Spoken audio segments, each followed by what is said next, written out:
Blanchard, and you're watching Average Joe Sports Talk, and this is the Coach Steve Smith Show, and the Coach Steve Smith Show is brought to you by Clint Bradley Country Financial.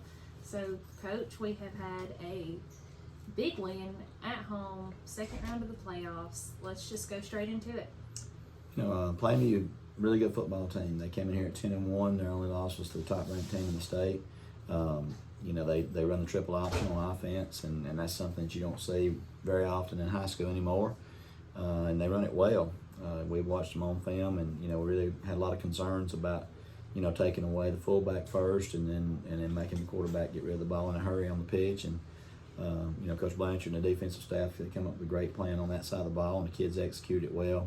The guy that's their fullback, he's probably pushing 1,300 yards this year, and I thought we did a really good job. The stat sheet that I had us holding them with 30 yards of total offense in the first half and 1 first down through 3 quarters. I thought we played really, really good on that side of the ball, and I thought our offense really played well tonight. We had 4 possessions in the first half, 3 touchdowns and field goal. And then, second half we did punt 1 time there. We got pinned pretty deep in our territory, and they stopped us, and we had to punt it out of there. But other than that, I thought we played really, really well on the offensive side of the ball, executed well, mixed the run and pass good. Proud of the guys up front, the job they did, and then everyone else in skill positions played well too. Y'all had a great, that was one thing James Blanchard, he's like, it's special teams, they were great all 3 series. And I was like, wow, there you go. Yeah. That's a good one. So now we're looking ahead to next week. Now I can do that because we're hosting Sachs again.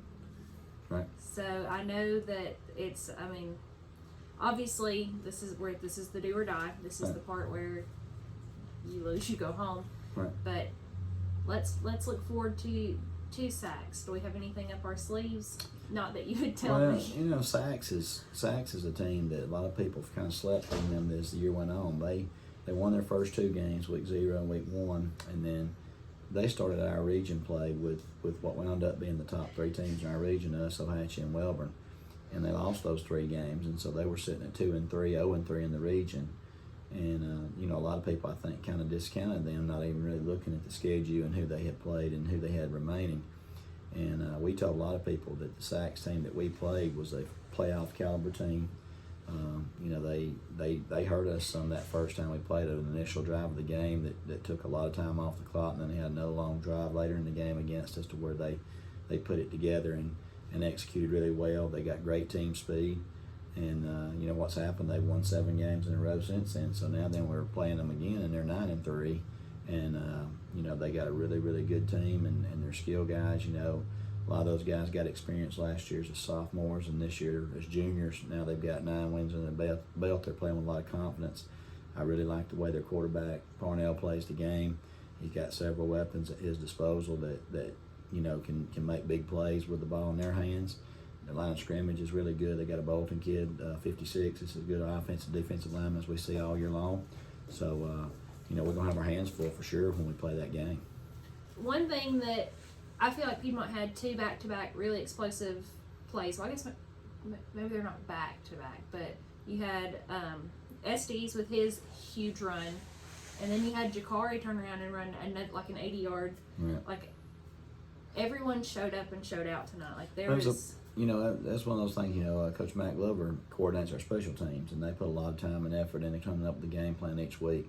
I think a lot of people get carried away with offense and defense, and they don't think about the special teams and those plays and how they impact the game. Austin had about a 55-yard punt return that set up a short field for a touchdown, and then after Plainview's touchdown, we really didn't know, like I said, if they were going to kick it deep or if they were going to, squib it, pop it up, or whatever, and they kicked it deep, and we were able to run the kickoff back for a touchdown. That was kind of an odd situation there because I didn't really expect them to kick it deep.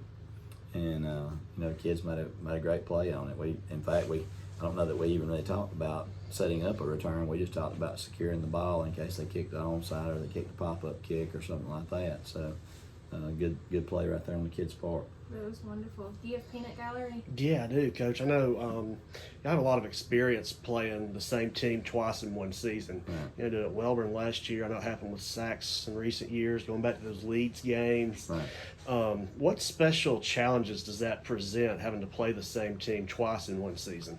Well, they always talk about it's hard to beat the same team twice in a year, And that's particularly the case when you got two really evenly matched teams. And I want to caution everybody to not look at the first score when we played Sachs and think that we were, a whole lot better than them that particular night. We were a little bit more polished and on the offensive side had a little bit more of our identity established. But I have watched their highlights over the last few weeks, and you can tell they're a different team.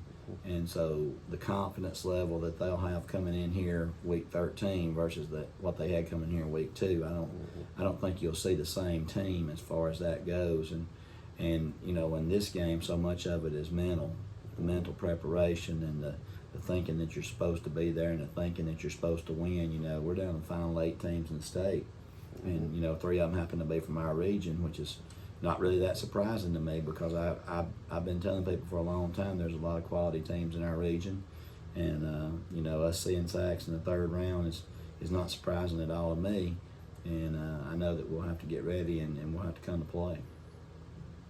Well, Coach, I know that there's a lot of things to be done behind the scenes here tonight, so I'm going to let you get back to it. I so appreciate your time. Thank you. And you guys have just borne witness to another episode of the Coach Steve Smith Show, brought to you by Clint Bradley of Country Financial. And as always, if you think you're going to die, Clint is your guy. Thanks, guys.